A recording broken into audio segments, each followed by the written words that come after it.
I think it's less a question of about brand loyalty than about product quality.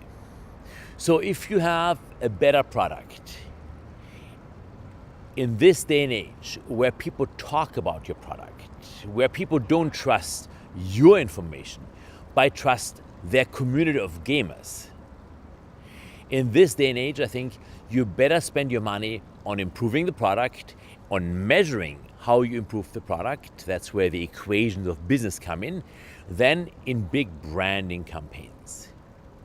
Particularly in the online world, where the switching from one side to another side is much easier than the switching from one casino to another casino. You live in a world where products rule. Now, the question I have for the gaming companies, how can you learn from the use that people have, how people use your product? How can you learn from that? How does your product get better over time? So, assume your customer knew everything about you. Do you think they would still stay with you, or would they go to a competitor? So it's a good thought experiment to just assume there was complete transparency from the customer into your company.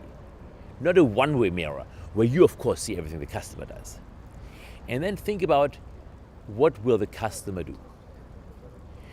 Another thought experiment is, if you had all the data of the world readily available at your fingertips, freely available at your fingertips, what would you do to delight the customer?